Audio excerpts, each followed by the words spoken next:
ज्ञान न उपजे गुरु बिना, ज्ञान न उपजे गुरु बिना, बिन गुरु भक्ति न होय, बिन गुरु भक्ति न होय। मन का संशय ना मिटे, मन का संशय ना मिटे, बिन गुरु मुक्ति न होय, बिन गुरु मुक्ति न होय।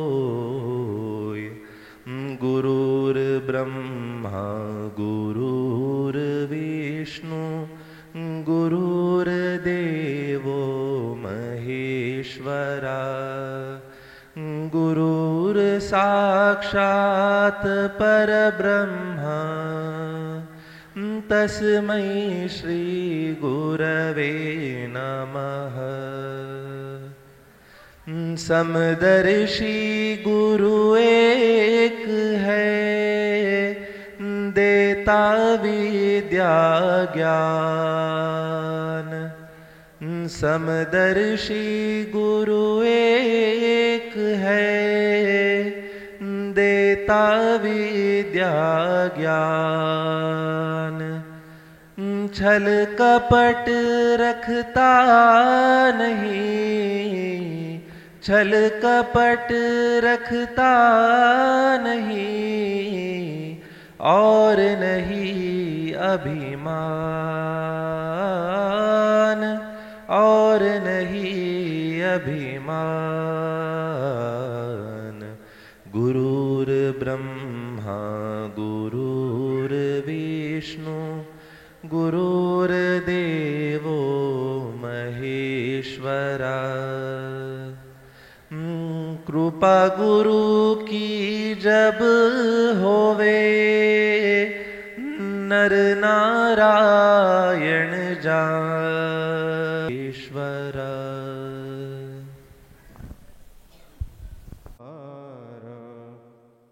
सुखाचा विचार नाही कोठे, सुखाचा विचार नाही कोठे, सुखाचा विचार नाही कोठे, सुखाचा विचार नाही कोठे। दुःख बांधावडी आहे हा संसार, दुःख बांधावडी आहे हा संसार। 14 कल्पेवारी आयुष्य जायाल, आयुष्य जायाल, परी तो राहिला ताटी खाली, परी तो राहिला ताटी खाली, परी तो राहिला ताटी खाली, परी तो राहिला ताटी खाली। दुःख बांधावडी आहे हा संसार, दुःख बांधावडी आहे हा संसार। तुका म्हणे वेगी जाय सुठोनिया, जाय सुठोनिया, तुका म्हणे वेगी जाय सुठोनिया, जाय सुठोनिया। धरुणी हृदया माझी हारी, धरुणी हृदया माझी हारी, धरुणी हृदया माझी हारी, धरुणी हृदया माझी हारी।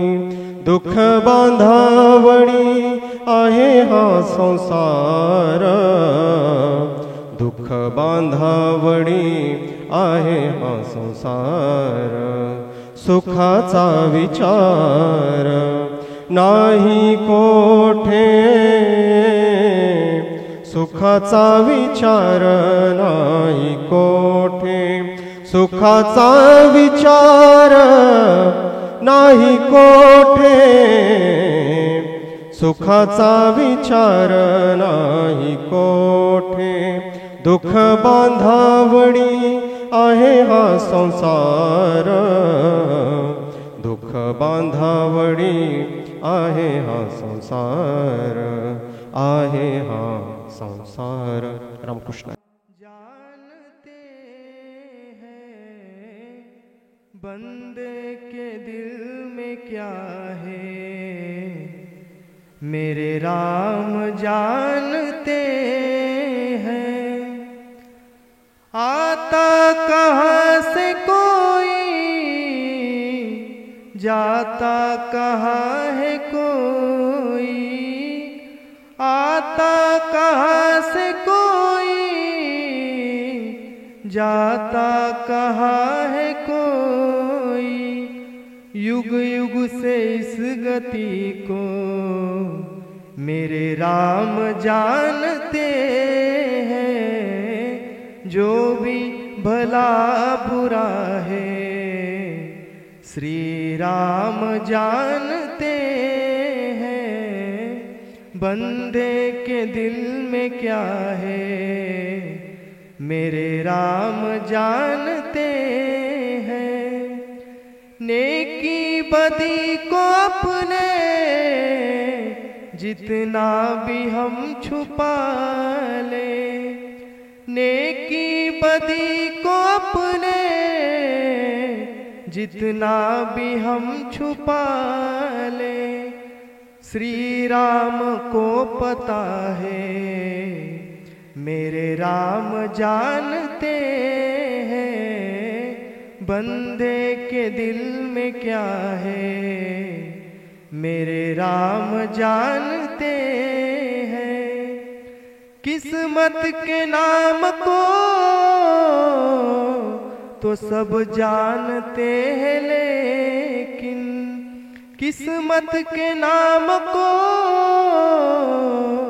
सब जानते हैं, लेकिन किस्मत में क्या लिखा है मेरे राम जानते हैं।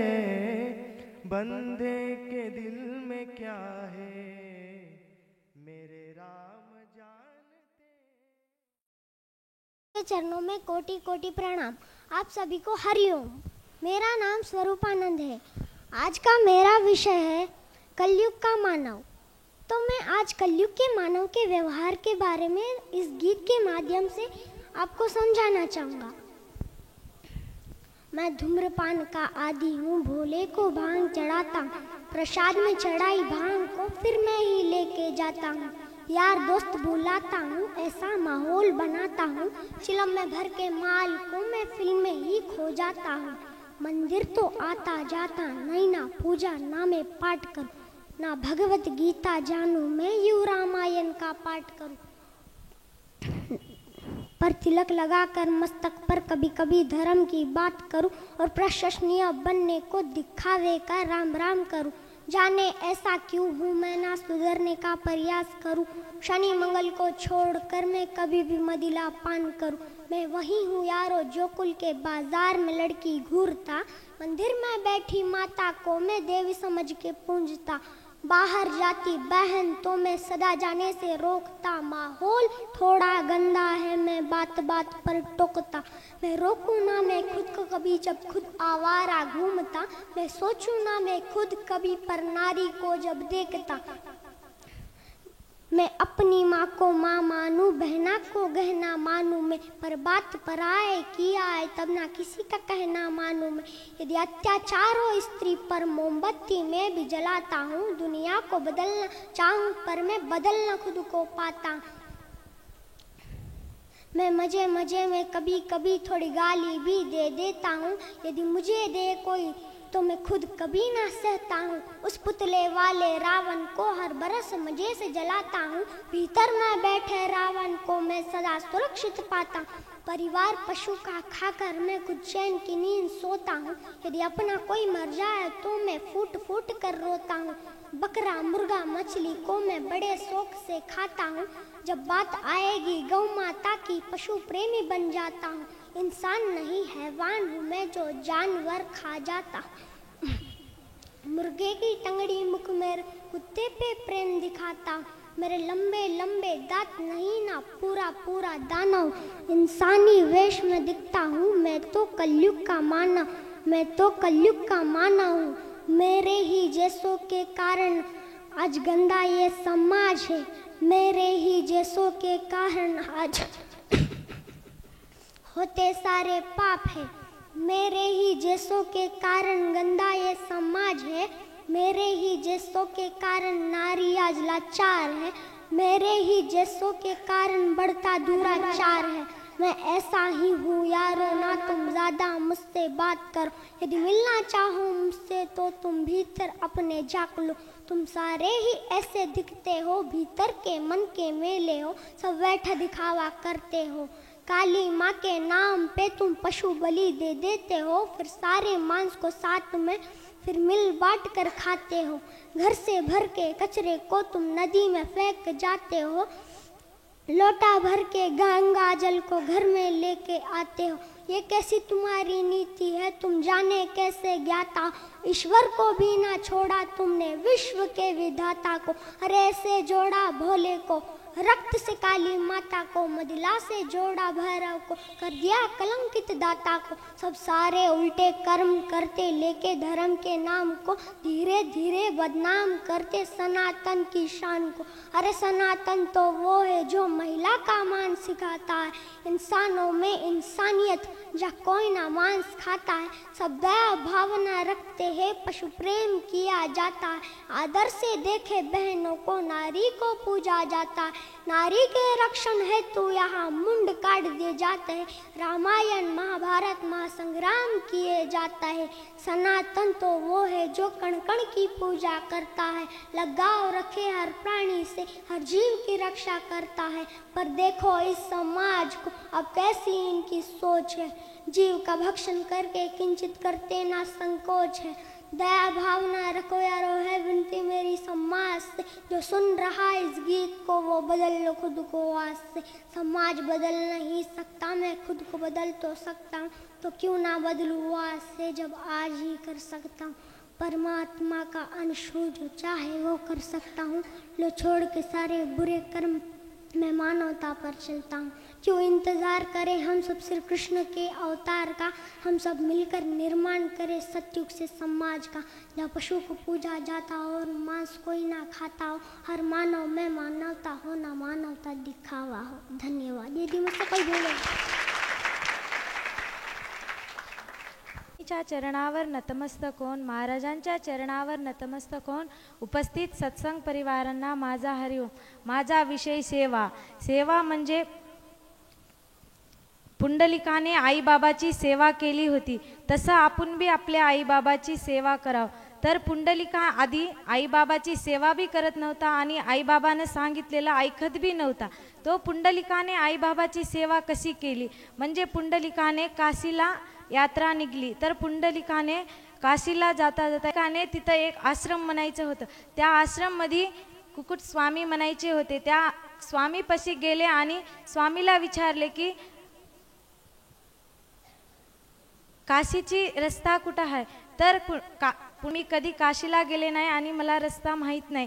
तर पुंडलिकाने म्हणले तर तुम्ही तर ऋषी हाव तुम्हाला काशीची रस्ता कशी माहीत नाही. तो पुंडलिकाने म्हणले की कुकुट स्वामीने म्हणले की मी कधी काशीला गेले नाही आणि मला रस्ता माहिती नाही.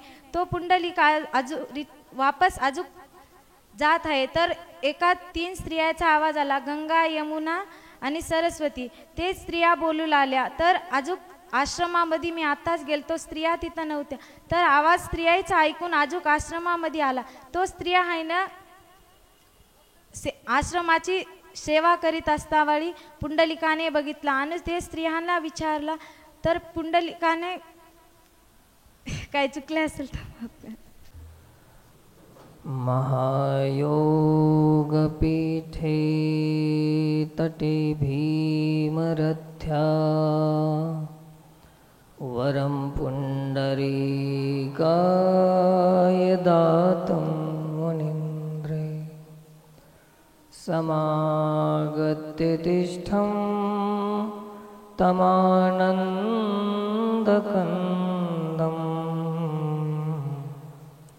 परब्रह्मलिङ्गं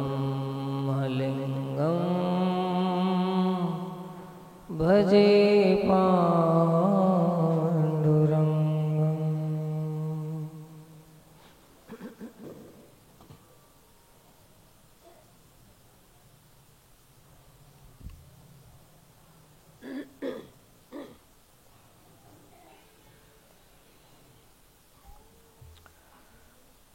भगवान श्री राम तत्वाला हृदयपूर्वक स्मरण वंदन करून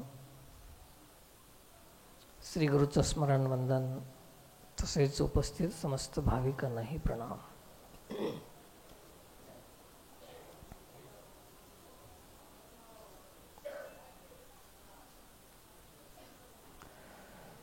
भगवत सेवेसाठी भगवत संबंधाने केलेलं कार्य आणि जगाच्या दृष्टीपुढे दाखवण्यासाठी प्रतिष्ठेसाठी केलेलं कार्य.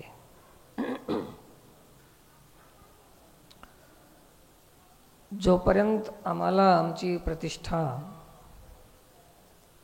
कीर्ती, श्रेयवाद इत्यादी गोष्टी मनामध्ये आहेत तोपर्यंत ते केलेली साधना भगवंताला स्वीकार होत नाही.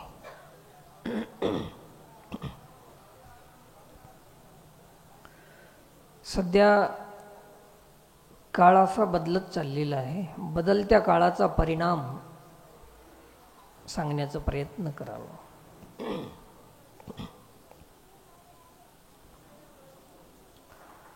सौंदर्य एक अलग चीज आहे आणि पवित्रता एक अलग चीज आहे. बहुतांश लोकांना सौंदर्यालाच पवित्रता समजतं. सौंदर्य साधनं हजारो आहेत. साबण, पावडर, लिपस्टिक, मला तेवढे नाव कळत नाहीत, माहीत नाहीत, कारण काही लावतच नाही तर काय. असे हजारो साधनं आहेत. कशाचे? पवित्रतेचे आहेत का सौंदर्याचे? हे साधनं सगळे सौंदर्याचे. सौंदर्य जगाला आकर्षित करते आणि पवित्रता परमात्माला आकर्षित करते. सौंदर्य मूर्खाला आकर्षित करते. पवित्रता परमतत्व परमात्म्याला आकर्षित करते.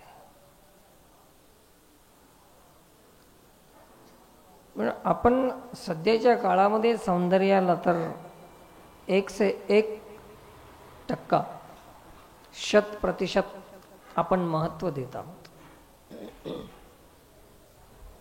मला तर वाटते की काही लोकांचं जीवन तर सगळं लोकांसाठीच असतं. आपल्यासाठी अजून जगायची सुरुवातच झाली नाही. बऱ्याच लोकांचं जीवन फक्त लोकांसाठी असतं. जे काही करायचं आहे ते लोकाच्याच संबंधानं करायचं आहे. लोक आकर्षित कसे होतील, लोक आकर्षित कसे होतील याचा प्रयत्न करणं म्हणजे संसारी परमात्माकडे आपण आकर्षित कसे हो याचा प्रयत्न करणं म्हणजे परमार्थ. परमार्थी एक संसारी, एक परमार्थी. संसारी स्वभाव संसारी जीवामध्ये पुरेपूर सक्रिय आहे त्याच्यामध्ये आणि त्याच्यामध्ये तत्पर आहे जगाला आकर्षित करण्यामध्ये. आपल्या अंगावर दागिने असतील, वस्त्र असतील, सौंदर्य साधन जे काही आपण केलेलं असेल, त्या साधनाचा, सौंदर्याचा आणि देवाचा काही संबंध आहे का? काहीच संबंध नाही. जे जे काही आम्ही करतो हे सगळं लोकाशी संबंधित आहे की देवाशी? देवाला संबंध आहे. सगळ्यात मोठं उदाहरण आहे आपल्या डोळ्यासमोर. सौंदर्य शूर्पणखेचं अधिक होतं का शबरीचं सौंदर्य? राम कोणाला वश झाले? कशामुळे? मग तुम्ही जे सौंदर्यच वाढवण्यामध्ये अथवा सौंदर्यामध्येच, सौंदर्य म्हणजे केवळ हे पावडर गिवडरच नाही, आपलं घर कसं असावं, आपली गाडी कशी असावं, आपलं प्रॉपर्टी किती असावं, हे सगळं सौंदर्यच आहे. हे जागतिक सौंदर्य आहे. सौंदर्य म्हणजे केवळ हे चेहरा बनवणंच नाही, चेहऱ्यासोबत मोहरा हे सगळं मिळून सौंदर्य आहे. सौंदर्य तेरा तू एक ही है, हे सगळं सौंदर्यच तर आहे, जगाला आकर्षित करणार आहे, जगदीश्वर भुलणार नाही. मग शबरीला जे आकर्षित झाले, राम आपण होऊन तिच्या झोपडीला आले. मेरे झोपड़ी के भाग आज खुल जाएंगे. कब? भारीचे कपडे घातल्यानं. झोपडी के भाग आज खुल जाएंगे, भरभरून अंगावर सोनं घातल्यानं. झोपडी के भाग आज खुल जाएंगे, गाडी म्हाडी जेमतेम केल्यानं. असं आहे का? अरे तर झोपडी तर नाहीच नाही, पण याला खोपडी बी काम देत नाही. एक दिवस परमात्मा संबंधाने जे करणं आहे ते सत्संग आहे, ते परमार्थ आहे, ते भक्ती आहे, ते ज्ञान आहे. मी स्पष्ट नाही, अतिस्पष्ट सांगालो. जे जे काही आहे ते आम्ही आतापर्यंत लोकांसाठीच केलेलं आहे. धन कमावलं लोकांनी बरं म्हणावं म्हणून. परमात्मा तर बोलत नाही, कारण लक्ष्मी त्याची दासी आहे. तुमच्या धनाला ते काय बोलते? धनामुळे परमात्मा बोलला असता तर लक्ष्मी त्याची दासी असती? हे शक्य झालं नव्हतं. कलेनं जर परमात्मा बोलला असता तर सगळी कलाच त्याच्यापासून मिळती. ते कलेला काय बोलणार? कलातीत कल्याण कल्पांतकारी, सदा सज्जनानंद दाता पुरारी, चिदानंद संदोह मोहापहारी, प्रसीद प्रसीद प्रभो मन्मथारी. कलातीत. कलेनं भुलला असता तर ते कलातीत आहे, गुणानं भुलला असता तर ते गुणातीत आहे की नाही? म्हणून परमात्मासाठी भक्ती, परमार्थ याच्यासाठी आमची सुरुवात केव्हा होईल? जे काही केलं आहे आम्ही लोकांसाठी केलेलं आहे. देवाला जात असाल तरी लोकांसाठीच जातो आम्ही, देवासाठी नाही. लोकांसाठी का जातो? तर लोकांनी मला धार्मिक म्हणावं एवढाच भाव आहे त्याच्यामध्ये. देव प्रसन्न व्हावं, माझ्यावर कृपा करावं, बिलकुल त्याचा काही संबंधच नाही. काय म्हणावं लोकांनी? धार्मिक म्हणावं. गळ्यात माळ घातली तर देवाच्या संबंधानं नाही, लोकांनी आम्हाला सात्विक म्हणावं. जे जे काही आम्ही केलं ते सगळं लोक संबंधाने केलेलं आहे, देव संबंधाने अजून सुरुवातच झाली नाही. मग केव्हा सुरुवात होईल? कशी सुरुवात होईल? आणि होईल की नाही? काहीच संदेहच आहे, संशयच आहे, होईल की नाही. म्हणून पतिव्रता आपल्या डोळ्यानं देवाला थांबवते, तिच्या डोळ्यामध्ये एवढी पवित्रता आहे. आणि वेश्या मूर्खाला थांबवते, तिच्याही डोळ्यामध्ये शक्ती आहे.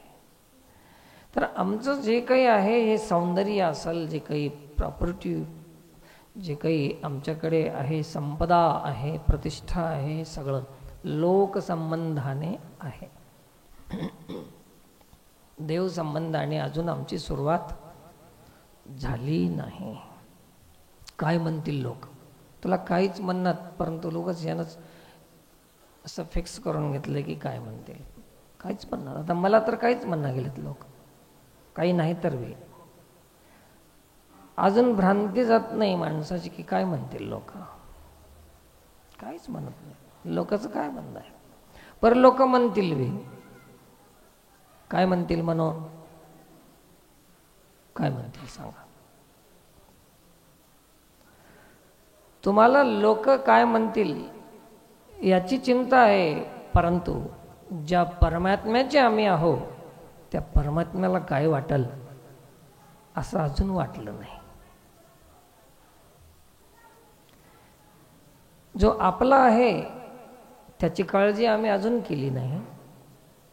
जे कोणीच नाहीत त्याची काळजी आम्ही जीवनभर करतो.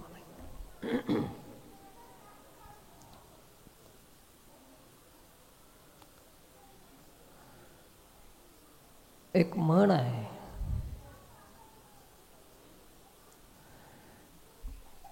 जिस पर ज्यादा भरोसा है वही धोखा देता है. त्याच्या आधी काय स्मरणात नाही. जिस पर ज्यादा भरोसा है वही धोखा देता है. ज्याला आम्ही आपलं धोका देणाऱ्याची चिंता आम्ही केली, पण आम्हाला ज्यांनी आजपर्यंत मोका दिला जगायचा त्याच्यावर कधीही आमचा विचार झाला नाही.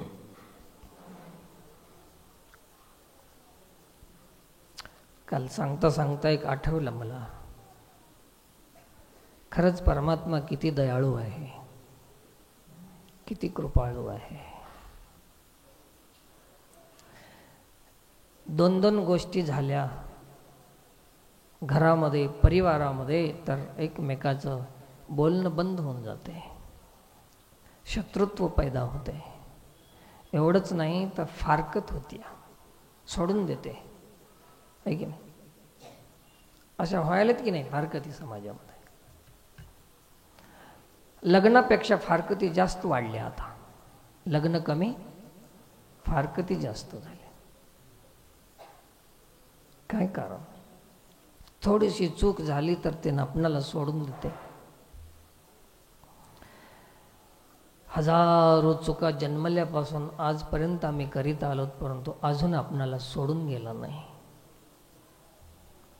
अजून तुमची फारकत दिली नाही. ज्या दिवशी तो फारकत देईल त्या दिवशी स्मशानशिवाय आपली जागा दुसरी राहणार नाही. दोन दोन गोष्टी झाल्या तर सोडून देतात. हजारो चुका, आणि तेही बाकी इतर आपल्या पतीला असो की समाजाला असो, आपल्या केलेल्या 100% जे चूक आहे, जे सगळ्या चुका आहेत ते तर पताच लागत नाही.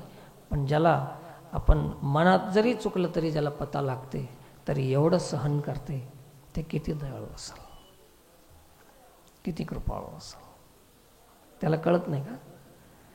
कधी कधी तर नवऱ्याला 2 चुका माहीत असतील तर 10 लपून असतील, परंतु त्याच्यापासून तर लपवता येत नाही ना. एवढ्याही चुका केल्यावर अजून आपणाला सोडून गेला नाही, असं कधी वाटलं का तुम्हाला? नाही ना. का वाटत नाही? का वाटत नाही? तर आम्ही त्याच्यासाठी आमचं जगणंच नाही. केवळ जगासाठी जगायचं, केवळ लोकासाठी जगायचं. लोक काय म्हणेल, लोक काय म्हणतील. किती दयाळू परमात्मा आहे, काय काय सहन करावं. कठीण आहे जीवन. म्हणून परमात्मा संबंधाने आपण सुरुवात झाली आपली. जे जे काही असेल ते सगळंच काही परमात्मा संबंधाने नाहीच. आमचं प्रवचन बी देवाच्या संबंधाने नाही, लोकसंबंधाने आहे. बस लोकांनी फुलाची माळ घालावं, नारायण महाराज बरा आहे म्हणा, शाना आहे म्हणा, बस एवढंच त्याच्या मार्ग काय. अपेक्षा आहेत, आपली प्रतिष्ठा, आपला सन्मान, आपली अस्मिता, आपला लौकिक इत्यादी गोष्टीची चिंता आम्हाला आहे.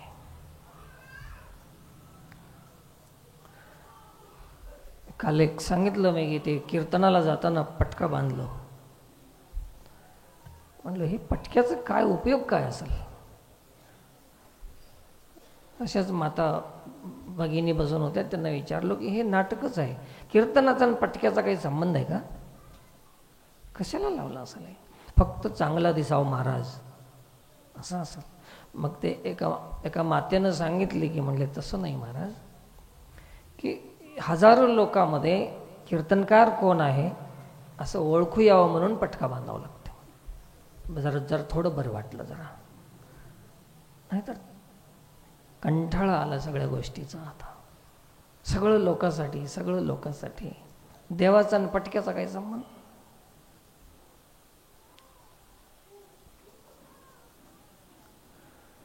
किती जरी मोठी नक्की धोत्राची असली तर नक्की सांगा तुम्ही, देव पसंत करेल का लोक? किती मोठी नक्की असली तर तुम्ही नक्की सांगा, कोण पसंत करेल?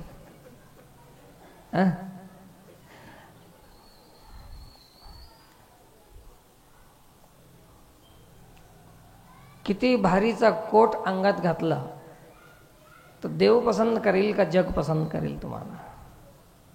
नक्की सांगा. उपरण्याला किती मोठी नक्की असली तर तुम्ही नक्की सांगा, कोण पसंत करेल? कोणासाठी चाललंय हे सगळं? अरे अजून तरी त्या परमेश्वरासाठी, त्या ईश्वरासाठी, दयाळू परमात्मासाठी अजून तरी आमची सुरुवातच झाली नाही, भक्तीची सुरुवातच झाली नाही. जे केलंय आम्ही लोकांसाठी केलंय. जे जे करायचं आहे ते लोकांसाठीच करायचं आहे. आम्ही भजन करतो, सत्संग कीर्तन करतो. एक महाराज विचारत होते की किती माणसं राहतात तिथं, कारण काय त्याच्या मागे विचारण्याचं? याला कोणासाठी करायचं आहे? लोकांसाठी करायचं आहे, स्वतःसाठी. ज्याला स्वतःसाठी भजन करायचं आहे तर लोक कशाला विचारायचं त्यानं? लोकांशी काय देणं घेणं आहे? स्वार्थ आहे की लोक जास्त येतील तर दक्षिणा जास्त मिळू शकते. कोणी नाही आलं तर बी कर ना सत्संग भजन, नाही जमत त्याला माणसंच पाहिजे. देवाचा संबंध कुठं आहे? असं मी थोडंसं विचार करतो कधी कधी की देवाचा आमचा अजून काही रामराम झाला नाही. सगळं जे काही केलं लोकांसाठीच केलं आणि इथून बी करणार आहोत लोकांसाठीच करणार आहोत. हां, लोक आपणाला बरं म्हणावं याच्यासाठी करणं संसार आहे आणि लोकाचं कसं बरं होईल याच्यासाठी करणं परमार्थ आहे. आता अजून लोकांच्या संबंधातलं एक वेगळं सूत्र तुमच्या लक्षात आणून देतो. लोकांकडून आपलं बरं व्हावं हे संसार आहे आणि आपल्यामुळे लोकांचं कसं बरं होईल याच्यासाठी करणं परमार्थ आहे. याचं काय उदाहरण देऊ तुम्हाला? आपल्या गावामध्ये सप्ते होतात. 10 लाख रुपयाचा सप्ता, छोटा सप्ता, लय मोठा सांग ना गेलो, किती? 10 लाखाचा सप्ता.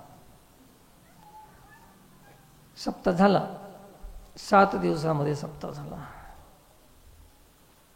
त्या सप्त्यामुळे असं काही विशेष परिवर्तन, काही बदलाव असं कोण्या गावात कोणी पाहिले का?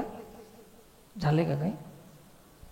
सप्त्यामुळे सगळ्या गावच्या दुश्मन्या संपल्या असतील, सप्त्यामुळे सगळ्याचे व्यसन बंद झाले, सप्त्यामुळे डेव्हलप विकास झाला, सप्त्यामुळे काहीतरी स्वच्छता झाली गाव, असं काहीतरी कोणीतरी पाहिलंय का? काहीच नाही. मग ते सप्ताह अनेक महाराज लोक श्रीमंत झाले. कशामुळे सांगा ना? म्हणायला भीती वाटते काय? श्रीमंत झाले. मग हे सप्ताह केला होता महाराजासाठी का गावासाठी? सांगा, एक बार सांगा. सप्त्याचा उपयोग कोणाला झाला? तुम्हाला सांगा. आपल्यासाठी आपण काय केलंय? काहीच करायला नाही. अजून सुरुवातच झाली नाही. तरी परमात्मा तुमची प्रतीक्षा करत आहे की अजून मी याला अवकाश देईन. वाट पाहे उभा भेटीची आवडी, कृपाळू तातडी उतावेळ. आज तरी याच्यामध्ये परिवर्तन होईल. आज तरी हे माझ्याकडे निघल, उद्या तरी माझ्या दिशेनं येईल. परमात्मा वाट पाहायला तुमची, वाट पाहे. आणि तुम्ही वाट दुसरीच धरली. वाट लागली की नाही जीवाची. तर हे सगळं कठीण झालेलं आहे.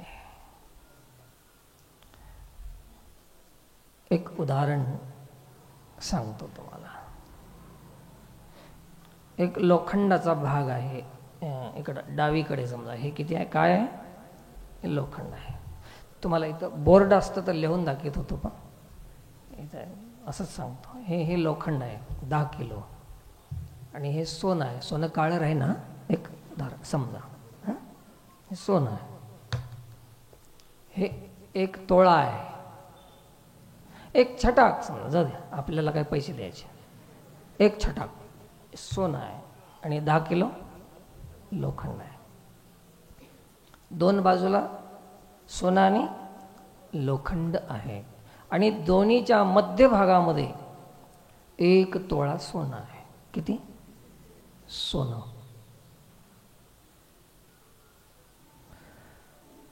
मध्यभागामध्ये आहे. त्याला वाटाले इकडं जाऊ 1 छटाक आहे, इकडं जाऊ तर 10 किलो आहे. जास्त कोणीकडे आहे? मग कोणीकडे जावं सोन्यानं? तुम्ही उगं म्हणालो ना. हे सगळे नाटकं आहेत आपले. जास्त कोणीकडे आहे? इकडंच जावं वाटेल ना. पण गंमत अशी आहे की त्या सोन्याला माहीत नाही की हे माझ्या जातीचं नवं, हे माझ्या तत्वाचं नवं. हे कमी आहे तर माझ्या तत्वाचं आहे, है ना. मग हे जर इकडं गेलं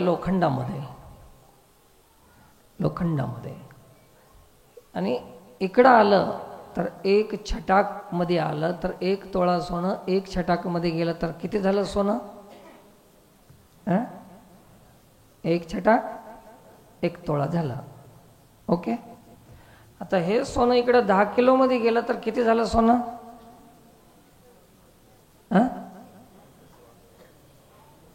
10 किलो सोनं झालं. अरे ते छटाकच राहिलं. इकडं क्विंटल जरी असलं तरी ते किती राहणार? छटाकच राहणार. आणि इकडे गेल्यावर त्याला म्हणतात, इकडं जाण्याला म्हणतात, इकडं गेलं पण ते फसलं, विलीन झालं नाही. आणि इकडे गेले ते विलीन होणं एक बाजू आहे आणि फसून जाणं दुसरी बाजू आहे. आता हे दृष्टांत झाला. तर सिद्धांत. लोखंड म्हणजे संसार, हे सारी प्रकृती सृष्टी. आणि सोनं म्हणजे परमात्मा. आणि हे एक तोळा सोनं कोण आहे? जीव. परमात्मा, जीवात्मा आणि हे जगत संसार. मध्यभागात कोण आहे? जीव आहे. कोणीकडे जाव आहे ना? विलीन व्हायचं असेल तर इकडं जावं आणि फसायचं असलं तर इकडं जावं. मन, जीवात्मा विषयामध्ये गेल्यावर विलीन होत नाही, फसून जाते. आणि फसून गेल्यावर किंमत वाढत नाही, पण दुःख झाल्याशिवाय राहत नाही. विलीन झाल्यावर दुःख राहत नाही आणि त्याची किंमत वाढल्याशिवाय राहत नाही. समजलं असेल ना? सोनं लोखंड तर सगळ्याला कळते म्हणून सांगलो. तर ही जीवात्मा आहे, दोन्हीच्या मध्यभागामध्ये आहे, फसत चाललेला आहे. लोक काय म्हणतील आम्हाला, लोक लोक लोक लोक. लोक तैसा ओक धरविता धरेना, अभक्ता जिरेना सतसंग. अभक्ताला सत्संग जिरत नाही, कुत्र्याला खीर पचत नाही. अभक्ताला सत्संग जिरत नाही. ढेकरे ते आंबट, नाही तर उलट्या बी होऊ शकते. असं हे प्रकार आहे. तर रामतत्व आहे, आपलं तत्व आहे. रामतत्व आपलं आहे. आपण आपल्याला विसरून गेलो आणि जे आपलं नाही त्याची चिंता आपण करावं. मी माझ्या बोलण्याचा मुद्दा सोडणारच नाही, ते एकच पकडून ठेवतो, भटकणार नाही. भटकल्यामुळे तर हे बोलावं लागले आणि भटकायचं कशाला. तर हे परमात्मा तत्व आहे. जीवात्मा परमात्माचा अंश आहे की संसाराचा? तुम्ही कोणाचे अंश आहो, संसाराचे आहो की देवाचे? पक्क उग म्हणाला, अजून पक्क झालं नाही. अजून कोणाचे आहो? आम्ही फलाण्या जातीचे आहो, फलाण्या गावचे आहो, फलाण्या पाटलाचे आहो. पण अजून कोणाला कळलं नाही की आम्ही देवाचे आहो. हे जेव्हा कळल तेव्हा तुमच्या परमार्थाची सुरुवात होईल आणि तुम्ही केलेलं देवासाठी करण्याचा प्रयत्न कराल. तुम्ही अनेक गावामध्ये हे माईक चालते. माईकचं सांगतो थोडंसं, है ना. मन्नूरमध्ये झाली ती चर्चा. माईकचं सांगावं लागतं आता. माईकमध्ये काकडा होते, भजन होते. सकाळी 3 माणसं राहतात, नाही तर 3.5. 3.5 कळालं नाही? एक लहान लेकरू राहते संग. आणि माईकचा गर्दा सगळ्या गावात. जे कंटाळून गेलेत, ज्याला ऐकायची इच्छा नाही, ज्याला पसंद नाही, आणि 3.5 लोक जे माईक लावून ओरडतात, हे त्या मंदिरातल्या देवासाठी काकडा करायलेत का गावातल्या लोकांसाठी? स्पष्ट सांगा. लोकांसाठीच आमचा काकडा आहे. लोकांसाठी जोपर्यंत काकडा आहे तोपर्यंत वाकडाच राहणार, सरळ होणार नाही. ज्या दिवशी आमचा काकडा देवासाठी होईल त्या दिवशी आमचा वाकडेपणा समाप्त, खतम होऊन जाते. मग त्यांना सांगितलं की माईक कमी करा, हे गावात त्रास व्हायला आहे, ध्वनी प्रदूषण आहे, काही रोगी लोक आहेत, पेशंट आहेत, त्यांना त्रास होतो, सहन होत नाही. जवळच्या माणसामध्ये सासू सुनाचं भांडण लागाले मंदिरच्या जवळच्या घरी. तिनं सांगते, हिला ऐकू येते दुसरंच. तिनं म्हणते माझं ऐकलीच कशी नाहीस. तिनं म्हणते मला ऐकू चालू नाही. नाही, मजाक नाही, झालेलं सांगा ना तुम्हाला. तुझ्या कानात काय धोंडे गेले का? तिनं धोंडे नाही, ते माईक गेले मंदिरचं, ऐकूच ना गेले. किती आवाज ठेवला पाहिजे, कसं माईक असावं, गरज असली तर असावं का? आता हे माईक आहे, हे कशासाठी ठेवलंय? माझा आवाज तिथपर्यंत जाईना म्हणून. आणि तुम्ही इथं आवाजासाठी आलाव का? नाही, म्हणून माईक लावलंय. जे आवाजासाठी सगळं गाव नाही तर त्याला आवाजाची गरज आहे का? तुम्ही आवाजासाठी आलात तर तुमच्यासाठी माईक लावणं हे योग्य आहे, हे गरजेचं आहे. नाहीतर काही गरज नाही माईकची. मग त्याच्यामध्ये ते भजनी, ते 3.5 भजनी उठतात आणि म्हणतात की आमचेच माणसं आम्हाला आडवं यायलेत, आमचेच माणसं धर्माच्या विरुद्ध आहेत. हे धर्म, हजारो लोकांना त्रास देणं हे धर्म झाला. सांगा कोणता देव पसंत करेल दुसऱ्याला त्रास देणं? हे काकडा कोण्या देवाला तरी स्वीकार होईल? काकडेवाले कोणी असतील तर बघा, लय अपराध होत चाललेला आहे, गुन्हा आहे. अरे अरे अरे अरे, देवासाठी सुरुवात करा आपली. असा प्रश्न आहे. ठीक आहे, चला हळूहळू तरी कळल. एका मंदिरला गेलो मी आणि त्याला मला पाठवून दिले तुझ्याकडे. लोक भियालेत त्याच्याकडे जायला, एवढा डेंजर. आणि आवाज कमी शक्य आहे का करणं? मी रोज गावामध्ये फिरतो ना सकाळी सकाळी. कोण्याही गावात गेलं तर कोणाच्या घरी जाईन मला काही ठराव नाही, कोण्या गल्लीत जाईन काही ठराव नाही. जिकडं मूड झाला तिकडं फिरतो आम्ही. असं इकडं कसं काय महाराज? अरे आमची मर्जी, कोणीकडे फिरतो आम्ही.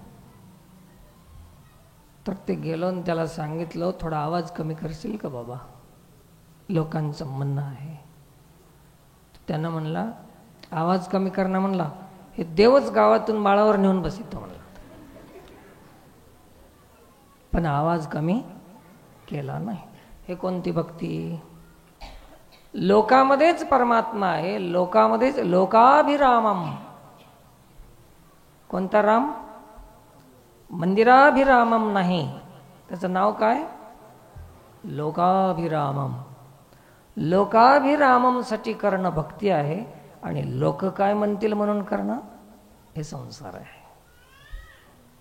लोकाभिरामम रणरंगधीरम राजीवनेत्रम रघुवंशनाथम कारुण्यरूपम करुणाकरंदम श्रीरामचंद्रम शरणं प्रपद्ये. लोक माऊलीने ज्ञानेश्वरीमध्ये सांगितलंय सर्वांच्या हृदयामध्ये ईश्वर आहे.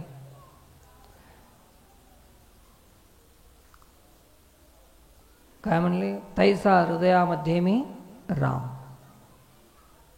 सकळांचे हृदय देशी मी अमुका आहे ऐशी, जे बुद्धिस्फुरे अहर्निशी ते वस्तू का मी. त्यालाच त्रास द्यायलाच भजनाच्या नावानं, धर्माच्याच नावानं अधर्म, पुण्याच्याच नावानं पाप, न्यायाच्याच नावानं अन्याय, भजनाच्याच नावानं भोग.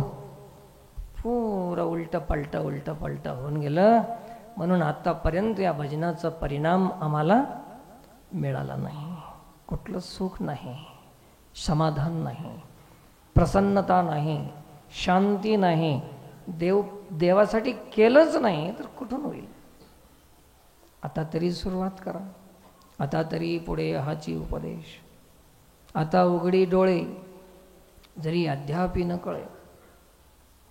या काळामध्ये तोंड सगळ्यांना उघडले पण डोळे मात्र कोणीच उघडलं नाही. तोंड उघडले सगळ्यांनाच. तोंड उघडणं म्हणजे बोलणं आणि डोळे उघडणं म्हणजे कळून वागणं.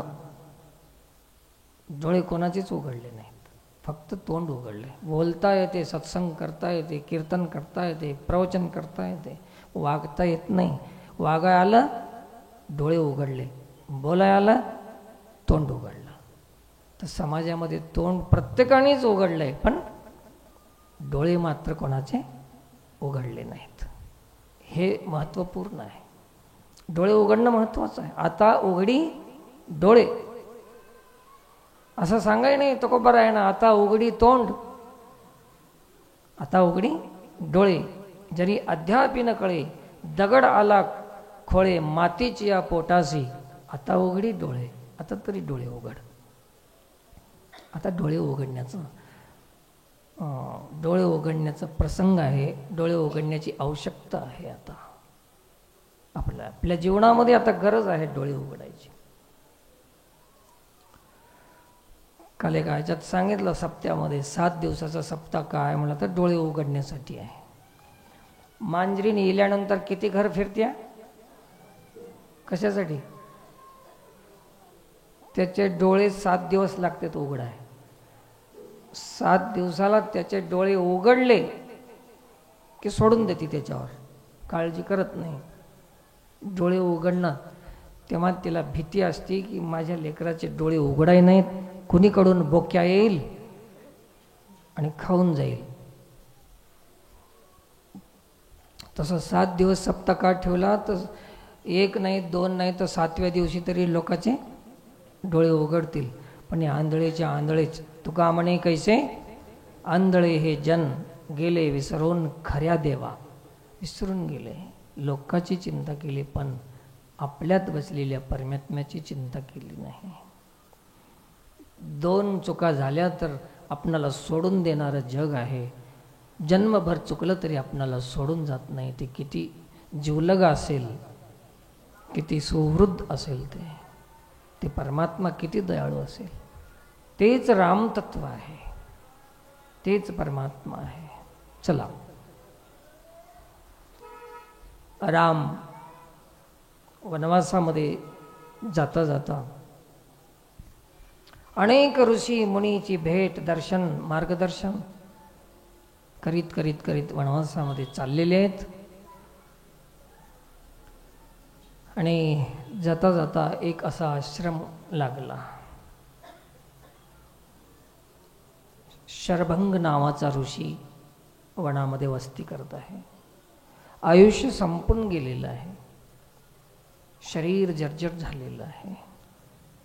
शरभंग शब्दाचा अर्थ शरीर भंग झालेला ऋषी. राम त्यांच्या भेटीला निघालेत.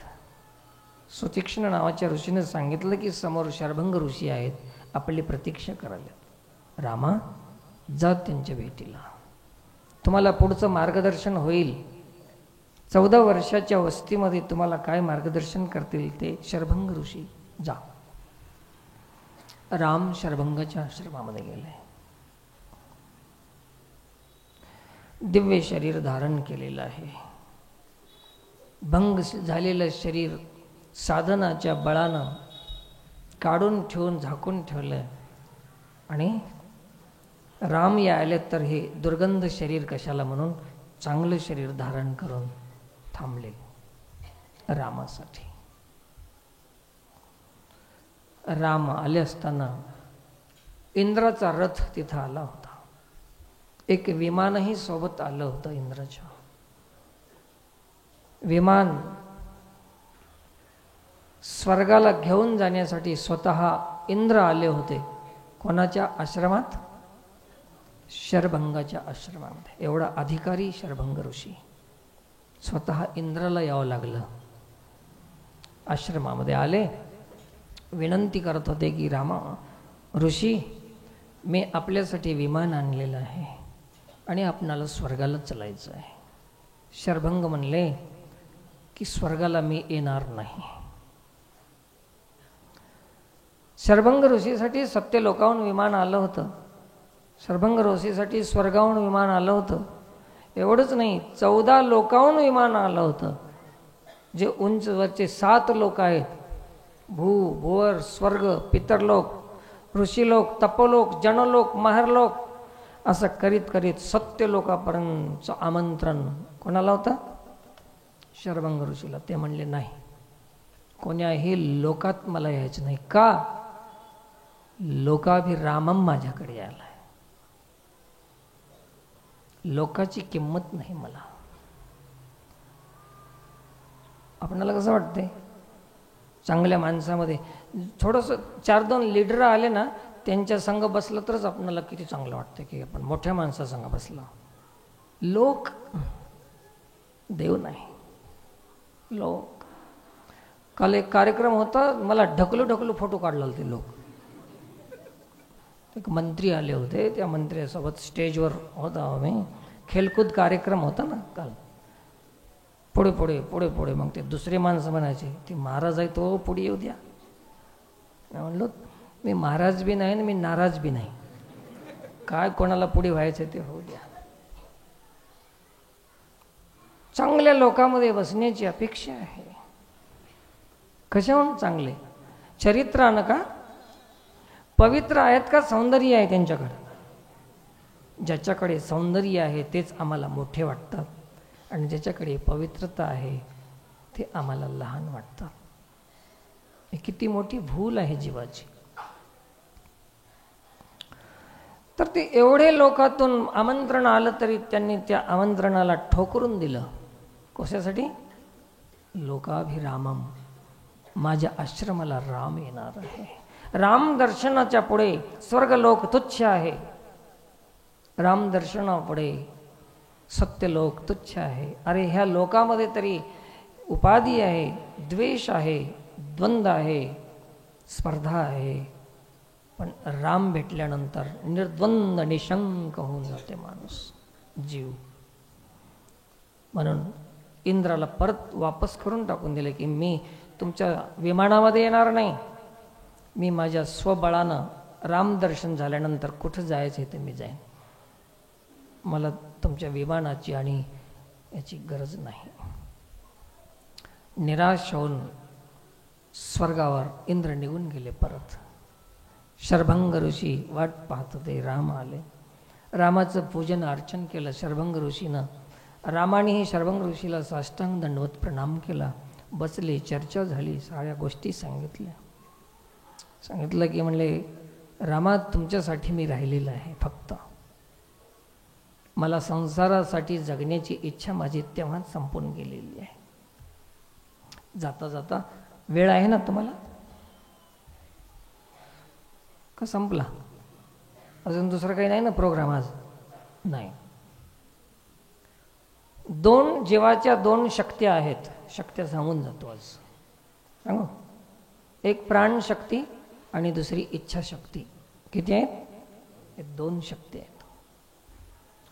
प्राणशक्ती म्हणजे श्वासोश्वास चलाले ना, आणि इच्छाशक्ती म्हणजे आपले जे स्वप्न आपण तयार करतो. मला कलेक्टर व्हायचं आहे, मला बंगला बांधायचं आहे, मला जिल्ह्याला राहायचं आहे, मला अमुक करायचं आहे, मला लीडर व्हायचं आहे, मला मोठं व्हायचं आहे, मला असं करायचं आहे, मला दिवा लावायचा आहे. हे सगळे स्वप्न जे आपण तयार करतो हे काय? इच्छा आहे. दोन शक्ती आहेत. एक इच्छाशक्ती आणि एक प्राणशक्ती. माझ्या मुलाला असं करायचं आहे, माझ्या मुलीला तसं करायचं आहे, जे जे काय असेल ते इच्छाशक्ती. प्राणशक्ती श्वासाबरोबर कमी होत चाललेली आहे. जसे जसे श्वास चालतील तसे आपली प्राणशक्ती कमी होत चालली. म्हणजे आयुष्य कमी होते, पण इच्छाशक्ती मात्र कमी होत नाही. प्राणशक्ती आपोआप कमी होते, आपण करायची गरज नाही. आणि इच्छाशक्ती आपणाला करावं लागते कमी. आणि देवानं हे प्राणशक्ती याच्यासाठी दिली की इच्छाशक्ती समाप्त करण्यासाठी. पण आमचं असं झालं उलटं. जसं जसं वय होत जाईल ना तसं अजून संसाराची आसक्ती वाढत जाते, इच्छा वाढत जाते. म्हातारपणी तर लयच हाऊस. नातासाठी करायचं आहे, पंतासाठीच करायचं आहे, फलानच करायचं आहे, अमुकच करायचं आहे. जसं जसं म्हातारं होईल तसं तसं अजून जास्त हाव वाढते. मजी तुमची नाही. काय बघायला माझ्याकडं? तुमची नाही वाढत. जसं जशी हाव वाढत जाते. काय कमाल आहे. माणूस संपत जाते आणि संसार वाढत जाते. मानव लागल त्या रावणाला की जगामध्ये सगळ्यात नंबर 1चा मृत्यू कोणाला जर मरता येते तर ते फक्त रावणाला मरता येते. या जगामध्ये सगळ्यांनी सारी संपत्ती कमवून मरून गेले, पण एक असा रावण आहे की सारी संपत्ती संपून मेला. असा एकच व्यक्ती आहे जगामध्ये. कारण की मागे संसार राहिला तर पुन्हा जन्माला यावं लागते, त्याची इच्छा राहते. म्हणून एक रावण किती शहाणा आहे. तुम्ही आम्ही कसं मरतो? नसलं तर बी तयार करून मग मरायचं, हातपाय खोरून, आणि ते उरलंय त्याची याद करीत करीत मरायचं आणि पुन्हा त्याच्यासाठी वापस यायचं. रावण पुन्हा आला नाही. का आला नाही? तर इथून पुढे सगळेच रावण होतील, म्हणजे काय गरज आहे?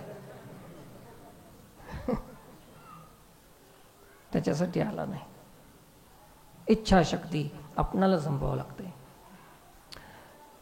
तर शरभंग ऋषीनं काय केलं होतं की प्राणशक्ती संपून गेली आणि इच्छाशक्ती शिल्लक राहिली तर जन्माला यावं लागते. आणि इच्छाशक्ती संपवून टाकली आणि प्राणशक्ती बाकी राहिली तर पुन्हा जन्माला येत नाही. हे कोण केलं होतं? शरभंग ऋषीनं केलं होतं. सारी इच्छा तुका म्हणे ज्ञानदेव म्हणे तरलो तरलो आता उद्धरलो गुरुकृपे. आता आमची वासना संपून गेली, इच्छा संपून गेली, पुन्हा आम्ही जन्माला येणार नाही. आता आम्ही वासना वाढवून मरतो, त्यांनी वासना संपून जायचं ठरलं. इत्यादी परमार्थाच्या गोष्टी झाल्या आणि चर्चा झाली. समोर अजून दुसऱ्या ऋषीचा आश्रम आहे असं त्यांनी सांगितलं. तिथे गेल्यानंतर तुम्हाला खूप आणि माहिती मिळेल. वनवासामध्ये कुठं राहावं, कुठं राहिलं तर अवतार कार्य संपन्न होईल, हे ऋषी तुम्हाला युक्ती सांगतील, मार्गदर्शन करतील. असं शरभंग ऋषीनं रामाला मार्गदर्शन केलं. आणि शरभंग ऋषी पाहता पाहता रामार्पण झाले. शरीर दिवंगत होऊन गेलं, शरीर सुटून गेलं शरभंग ऋषीचं. तिथून राम पुढे निघाले. पुढे राम, लक्ष्मण, सीता, एक व्याध नावाचा राक्षस तर गेल्या सत्संगमध्येच मेला है ना. आता ऋषी अजून पुढे निघाले. पुढे कुठं जायचं काय नाही ते आपण पुढच्या रविवारी पाहू. आणि अनेक ऋषीची भेट होत चाललेली आहे. पुढच्या वेळेस कोणत्या ऋषीला भेटतील त्या ऋषीचं पवित्र नाम आणि चिंतन आपण करणार आहोत. तर ही झालेली सेवा भगवतचरणी समर्पित करून सेवेला पूर्णविराम. काही सूचना वेळोवेळी सांगण्याचा प्रयत्न करीत आहे. येणारी 7 तारीख जानेवारी 7 तारीख वार कोणता आहे की मला माहीत नाही. मंगळवार आहे. 7 तारीख आहे, जानेवारी महिना आहे. आणि त्या दिवशी श्रीराम मंदिर पटवारी गुडा या पवित्र ठिकाणी दुपारी 12 वाजता कार्यक्रम आयोजित केलेला आहे कीर्तनाचा. निमित्ते ब्रह्मलीन पूज्य संत श्री सांडोळकर महाराज यांच्या पुण्यतिथीनिमित्ते असा हा कार्यक्रम आयोजित आहे. ज्यांना ज्यांना संत चर्चा चरित्र ऐकायचं आहे, ज्यांना ज्यांना कार्यक्रमाचा लाभ घ्यायचा आहे, त्यांनी त्या कार्यक्रमामध्ये उपस्थिती देऊन लाभ घ्यावा. 7 तारीख. दुसरं आहे 16 जानेवारी महाराष्ट्रामध्ये किनवट तालुक्यामध्ये विराट हिंदू युवती महिला संमेलन या नावानं एक कार्यक्रम आयोजित आहे. आणि तो 16 जानेवारी ही तारीख आहे. स्थळ आहे संत श्री गजानन महाराज मंदिर किनवट. वेळ आहे दुपारी 12 वाजता. आणि त्या कार्यक्रमामध्ये पुरुषांना आवाहन केलेलं नाही, फक्त महिला राहतील. कारण जागा अपुरी पडणार आहे, जागा पुरत नाही, त्याच्यामुळे महिलांनीच यायचं आहे. आणि त्या महिला भी एक शर्त आहे, 50 वर्षाच्या वरच्या महिला नाही, म्हाताऱ्या बाया तिथे यायचं नाही. आणि ती महिला रिकामी यायचं नाही, रिकाम्या हातानं कोणीही यायचं नाही. म्हणजे अजून एक प्रश्नच पडला, काय आणायचं? 14 वर्षाच्या वयाच्या पुढच्या मुली असतील आपल्या, 2 असतील, 1 असेल, 1.5 असेल, 1.5 राहते का, 3 असतील, ज्या ज्या काही असतील त्या तरुण मुलींना सोबत घेऊन यायचं आहे, रिकामी यायचं नाही. दुसरे महाराजही सांगतात रिकामी हातानं यायचं नाही. काय आणायला होत्यात? आम्ही माणूस मागायला हो. भारत का ऋषि संपत्ति नहीं मांगता है, संतति को मांगता है. भारत का ऋषि काय मागते? विश्वामित्रानं दशरथाकडे काय मागितलं? संपत्ति की संतति? संपत्ति नहीं, संतति को मांगता है. तर ते घेऊन यायचं, वेळेवर यायचं. आलं तर कोणी इकडून आले तर ठीकच आहे.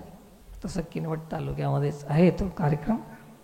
बाकी तर तुम्हाला माहितीच आहे की ते डॉक्टर कांचन जी यायलेत, त्यांचाही सत्संग राहील.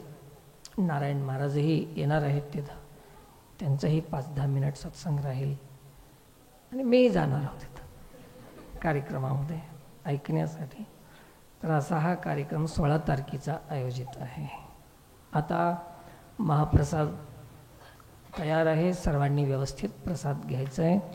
घाई गडबड करू नका. बार बार सांगण्याचं तुम्हाला कारण आहे की येत असताना वेळेवर यायचा प्रयत्न करा, अभ्यास करा, शिका. आल्यानंतर पुढे रिकामी जागा ठेवून बसायचं नाही. रांग आपली बरोबर, रांग म्हणजे लाईन बरोबर आहे की नाही, रांग झाली आपली, रांग झाली तर कोणी असं तिरकस धराले रांग, कोणी इकडं कोणी तिकडं, दुसऱ्याची चिंता करा. आता नाही, आता पुन्हा दुसऱ्या सत्संग. आता झालं सत्संग तर रांगेत बसा. तुमच्या तुम्ही. आपणाला दुसऱ्या माणसानं सांगायची गरज नाही. एवढी अक्कल तर आपल्यामध्ये आता आली की नाही. आणि सांगावं लागल्यावर अजून अक्कल कमी आहे आपल्यात. दुसऱ्याची गरज पडू नये तर ते सत्संगी. जिथं जागा असेल तिथं बसायचं, पुढे सरकून बसायचं, लाईनमध्ये बसायचं, रिकामी जागा ठेवू नये, दुसऱ्याला त्रास होईल, हे सगळं कर. आणि जेवत असताना बी विनंती आहे, घाण आणि ताटामध्ये उष्ट ठेवू नये. परवा एक मी व्हिडिओ पाहिलो, कोणीतरी कुठला आहे माहीत नाही, लक्षात नाही, जेवून पत्रवाळी ज्याची त्यानं घेऊन चालले तर ते अशा मोडून नेतात ना, तर त्या गेटपाशी एक माणूस आहे त्यांचं, ते उकलून दाखव म्हणाले. त्याच्यात जर उष्ट ठेवलं तर त्याला बाहेर जाऊच दे नाही गेलं. ते चल वापस जाय, खाऊन निघ, वापस जायचं नाही, है ना. म्हणजे अन्नाचा अपमान, असं अभद्र कार्य आपण करायचं नाही. असभ्य कार्य. सत्संगी म्हणलं तर किती सभ्यता असावं, संयम असावं, खाण्याचा त्याच्यामध्ये हे असावं, पद्धत असावं आपल्यामध्ये. बिना पद्धतीचा सत्संगी शोभत नाही. मला बी शोभत नाही ना सभ्यता सोडल्यावर. कोणी आपली सभ्यता सोडू नका. कृपया तुम्ही माझे आहात, मी तुमचा आहे म्हणून सांगालो, नाही तर दुसऱ्याला कशाला सांगू, आहे की नाही. आणि तुम्ही जर कुठं चूक केली तर तुमचं काही जात नाही, इज्जत माझी जाणार. काय महाराजाच्या सत्संगचा माणूस म्हणून. परवा एक आल तर माझ्याकडं, महाराज तुमचा माळकरी म्हणजे पैसेच देईना गेला. मी म्हणलो त्याची चूक नाही, तुझीच आहे. ते म्हणला कशी काय चूक आहे. माझा माळकरी कोणी असेल आणि कोणाला जर त्याला पैसे द्यायचे असतील तर त्याला मला विचारल्याशिवाय कोणी द्यायचं नाही. मला विचारलंस का? ते म्हणले नाही. मग माझी चूक नाही, त्याची बी नाही, चूक तुझी आहे. माझा माळकरीला आधी अजून सांगून देतो की बुडून टाक पैसे. अशी काही लोक आहेत. इज्जत घालू नका कृपया. इज्जतीचा प्रश्न आहे. आम्ही तिकडं असं सांगतो की आमचे श्रोते असे आहेत तसे आहेत, मोठ्या मोठ्या गोष्टी सांगतो. आणि इथे येऊन जर कोणी बघितलं आणि तुम्ही जर इथं काही मर्यादा सोडली तर माझं काही खरं नाही. त्याच्यासाठी सांभाळा प्लीज. तर हे सगळं आहे. आणि आता लगेच रांगेमध्ये आपल्याला पुढचे कार्यक्रम होतील. त्या अगोदर ज्या काही सूचना आहेत त्या आता आपल्याला मिळतील. पुंडलिक वरदे हरी विठ्ठल, ज्ञानदेव तुकाराम, पंढरीनाथ भगवान की जय. रामकृष्ण हरी. आज दिनांक 29/12/2024 वा रविवार, सत्संग क्रमांक 1016, तिथी कृष्ण पक्ष चतुर्दशी. महाप्रसादाचं नियोजन आजचं आहे महादापूर गावकरी मंडळी. आणि येणाऱ्या रविवारी 5/1/2025 वा रविवार पवना गावकरी मंडळीचा नंबर आलेला आहे. येणाऱ्या रविवारी पवना गावकरी मंडळीचा महाप्रसाद राहील. रामकृष्ण हरी. श्री क्षेत्र विठ्ठल रुक्मिणी मंदिर संस्थान इच्छोडा या मंदिरामध्ये बापून आजीवन मेंबरशिप दर महिन्याला 100 रुपये अशी देणगी इथं देण्यासाठी बापून एक मेंबरशिप लावलेली आहे. त्याच्यामध्ये 67 नाव आलेले आहेत बापू आता पस्तूर. महिन्याला 100 रुपये बापू सांगतील.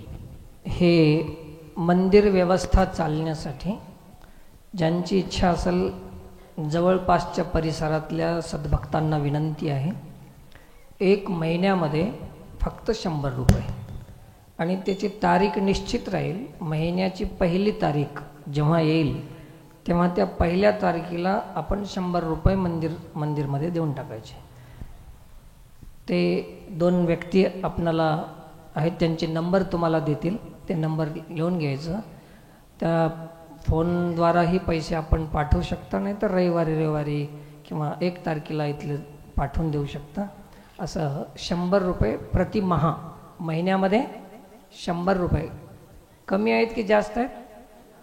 कमी आहेत. तर ह्या मंदिरमध्ये जे व्यवस्था आहे, खर्च आहे, हे आपल्याला पुढे चालण्यासाठी म्हणून ते व्यवस्था काही दिवस ठेवायची आहे. पुन्हा नंतर ते बदलू शकते. पण आता तर सध्या खर्च वाढत चाललेला आहे ना, म्हणून 100 रुपये महिन्याला द्यायचं. 100 रुपये महिना, सिर्फ 100 रुपये, केवळ 100 रुपये महिना, असं आपण बांधण्याचा प्रयत्न करायचा आहे. ज्यांना इच्छुक लोक असतील त्यांनी आपले नावं इथं नोंद करून द्या आणि त्यांचा नंबर द्यायचा आहे. तुम्हाला त्या नंबरवर मॅसेज येईल आणि त्या दिवशी तुम्ही ते पैसे पाठवून द्यायचे आहेत. महिन्याच्या आधी दिलं तर चालते, 30 तारखेला बी, पण 1 तारीख निश्चित करून घ्यायची. 1 तारखेला आपले पैसे पाठवून द्यायचे. असं ज्यांना इच्छा असेल त्यांच्यासाठी आहे.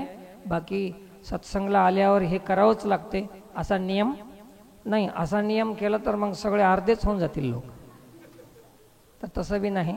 ज्यांची इच्छा आहे, ज्यांना हे बरं वाटते, आवडते, ज्याला घडते, देऊ शकतात, त्या सद्भक्तांसाठी ही व्यवस्था करायची. हरिओम. हरिओम. दिनांक 8/9/2024 1000 सत्संग सोहळा आपल्या इथे आपण बाजूला साजरा केला. त्या दिवशीपर्यंत आपल्या जे बाजूच्या बांधकामासाठी सत्संग मंडपासाठी जे दानदाते देणगी दिलेले होते, त्या दिवशीपर्यंत बापून स्टेजवर आपला हिसाब सांगला होता. आणि त्या दिवशीपासून आतापर्यंत आपल्यापाशी जे देणगी आलेली आहे ते तुम्हाला आता सांगण्याचा प्रयत्न करतो. 2024 संपाले, आता आपण नंतर 2025 मधून सुरुवात करचाल. तर आपल्याला 22/12/2024 पर्यंतचा हिसाब आहे. आपल्याला 10 खुर्च्या आपल्या सत्संगामध्ये, 4 फॅन, 4 भगोने आणि 50 प्लेट, 50 ग्लास आणि 6 घंगाळे, 1 जाळीचा टब, एवढं आपल्या इथं सामान आलेलं आहे नवीन. ह्याचा लगभग नाही मला तर बी 1 लाख रुपये पस्तूरचा खर्च राहते याचा. अजून आपल्यापाशी नगदी 1,10,333 रुपये आपल्यापाशी नगदी रुपये आलेले होते. त्याच्यातून 61,300 रुपये आपण काही प्लॉटवाल्याला कोणाला काही द्यायचा खर्च झालेला आहे. बाकीचे पैसे आपल्याकडे अजून जमा आहेत आणि त्याच्यातून अजून काही प्लॉटवाल्याला देणं बाकी आहे. रामकृष्ण हरी. त्यातून बाकी आहे ते म्हणून ऐकलेले आता अजून दानदाते आहेत. मोरी 3 पावती आलेले आहेत आज. सौभाग्यवती लताबाई दामोदर इंगळे बालापूर यांच्याकडून 2100 रुपये देणगी आली. तरी सर्व भाविकातर्फे त्यांना धन्यवाद. बापूपाशी येऊन पावती घ्यावी. सौभाग्यवती अर्चनाताई ज्ञानेश्वर शिंदे मन्नूरकर आदिलाबाद यांच्याकडून 5121 रुपये देणगी आली. तरी धन्यवाद. सौभाग्यवती अनुराधा रामचंद्र गायकवाड चिंचोली यांच्या बाळाचा मुलीचा वाढदिवस आहे. कुमारी भक्तीनं आपल्या मंदिरात मुक्ती केलेली आहे. 2100 रुपये. गंगाबाई गायकवाड आपल्या सत्संगला येथे आजीची नात आहे, त्यांच्याकडून 2100 रुपये आपल्याकडे आलेले आहेत. त्यांनी देखील येऊन पावती घ्यावी. हरि सुंदर नंद मुकुंद हरि नारायण हरि ओम। हरि सुंदर नंद मुकुंद हरि नारायण हरि ओम। हरि केशव हरि गोविंद हरि नारायण हरि ओम। हरि केशव हरि गोविंद हरि नारायण हरि ओम।